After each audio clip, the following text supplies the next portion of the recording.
I never thought something so unsettling could happen at a party, especially not at Deltopia. But here we are. Before I dive into the real story, let me set the stage. I go to a small state school in California, Oakwood. If you've ever heard of Deltopia, you know it's the biggest party of the year. Thousands of people flood the streets. Loud music, flashing lights, half-empty bottles scattered everywhere. Everyone's in the mood to forget the world for a while. It's freedom, raw and chaotic, something you can't find anywhere else. I was skeptical at first. I'm not the party type, but it was my senior year and I figured, why not? Everyone said it was a must-see, legendary. So against my better judgment, I said yes. We packed into the car that Friday afternoon, Chris behind the wheel, me and Tyler crammed in the back with Max and Jay. Uncomfortable, yeah, but we didn't care. We were ready to see what the hype was all about. The drive was loud, full of stupid jokes and old stories. But even then, I couldn't shake this weird unease. Something about the whole thing felt off, like I was walking into something I didn't fully understand. We hit Oakwood around 5 p.m., and the chaos began. The streets were already packed, people stumbling around, laughing, shouting. Music spilled from every direction. Finding parking? A nightmare. It took nearly an hour of circling before Chris managed to talk some sorority girl into letting us use her spot. She was friendly enough, but there was something in her eyes. Exhaustion. Like she'd seen this all before. That should have been my first red flag. We decided to stay at Melanie's place, Chris's sister. Her apartment was small and cramped, but it would do. She let us crash, and we threw our stuff on the floor. Honestly, the floor didn't seem that bad, considering what the streets were like. But from the moment we stepped inside, there was this strange heaviness in the air. Melanie's roommates were already out, and the place felt abandoned, like it was waiting for something. We drank a little, tried to shake the weird vibe, but it never quite left. Then Eric showed up. Eric was a problem. He wasn't invited, wasn't wanted, but there he was, standing in the doorway like it was his right to be there. He had a way of worming into places where he didn't belong, and nobody knew how to make him leave. I'd been avoiding him for months, but there he was. His voice cut through the air like nails on a chalkboard. "Why are you guys acting like you don't know me?" he asked. His eyes were wide, too wide, like he was daring someone to call him out. Chris, always the peacemaker, brushed it off. But you could feel it, the discomfort, the tension. We all knew something wasn't right. No one said it. Not yet. Later that night, the party moved outside. Deltopia was in full swing, and we joined the flood of bodies in the street. Music thumped in my chest. The crowd pulsed like a living thing, but every time I looked around, there he was, Eric, just behind us, always close enough to make it impossible to ignore.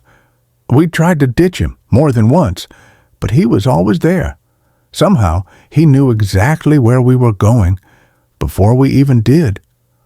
The crowd thickened, and yet Eric had this unsettling way of cutting through it.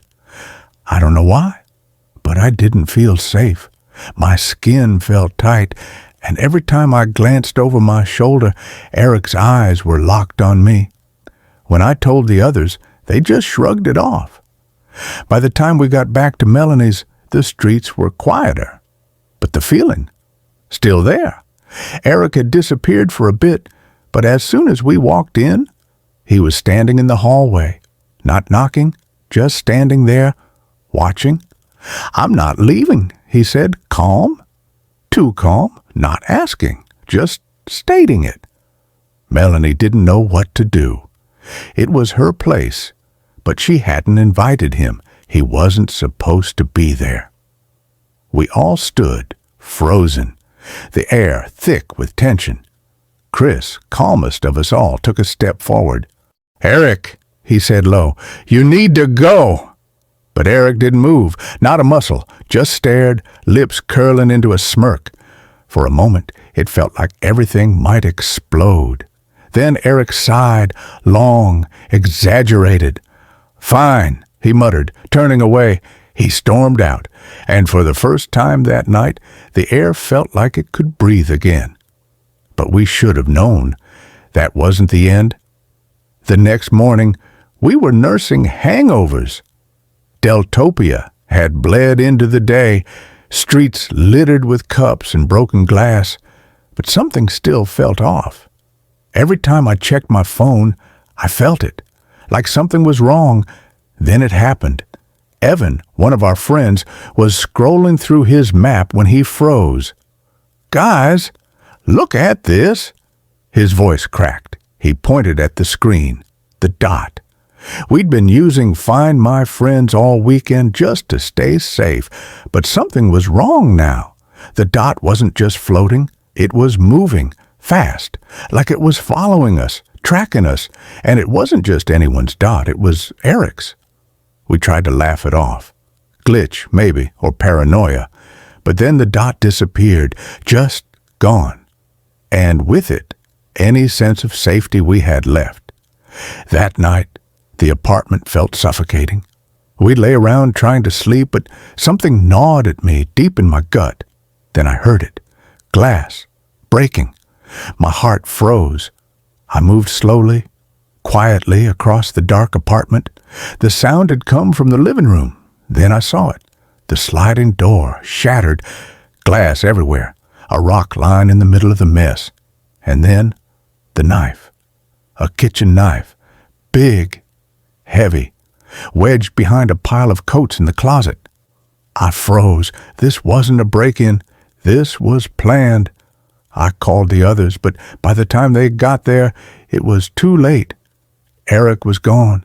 The apartment was empty, door wide open. The knife still gleamed in the dim light. We called the cops, but by the time they showed, there was nothing.